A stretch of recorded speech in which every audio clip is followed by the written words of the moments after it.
ஒரு காலத்தில் பசுமையான மரங்களும் வண்ணமயமான பூக்களும் நிறைந்த ஒரு அழகான காட்டில் ஒரு சிறிய எறும்பு வாழ்ந்தது. அது அளவில் சிறியதாக இருந்தாலும் மிகவும் சுறுசுறுப்பாகவும் புத்திசாலியாகவும் இருந்தது.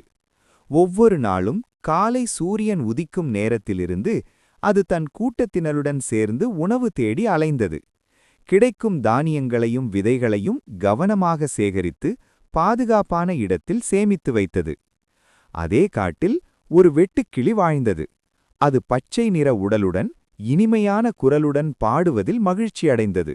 நாள் முழுவதும் அது மரத்தின் கிளைகளில் அமர்ந்து பாடி ஆடி மகிழ்ச்சியாக காலம் கழித்தது. எறும்பு வேலை செய்வதை பார்த்து வெட்டுக்கிளி அடிக்கடி சிரித்தது. ஒருநாள் வெட்டுக்கிளி எறும்பை பார்த்து, "ஏன் இவ்வளவு கஷ்டப்பட்டு வேலை செய்கிறாய்? இப்போதெல்லாம் நிறைய உணவு இருக்கிறதே. வா, என்னுடன் சேர்ந்து பாடி மகிழலாம்" என்று சொன்னது. அதற்கு எறும்பு சிரித்தபடியே, "இப்போது சூரியன் பிரகாசமாக இருக்கலாம், ஆனால் விரைவில் குளிர்காலம் வரும். அப்போது உணவு கிடைக்காது. அதற்காகத்தான் நான் இப்போது உழைக்கிறேன்" என்றது.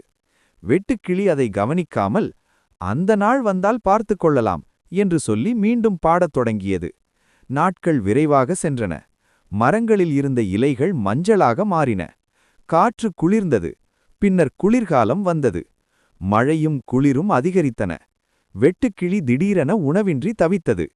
பசி காரணமாக அதன் குரலும் பலவீனமடைந்தது. பாடவும் முடியவில்லை. உதவி தேடி வெட்டுக்கிளி எறும்பின் வீட்டிற்குச் சென்றது. "நான் தவறு செய்துவிட்டேன்.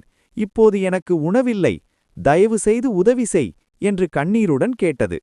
எறும்பு ஒரு நிமிடம் அமைதியாக இருந்தது.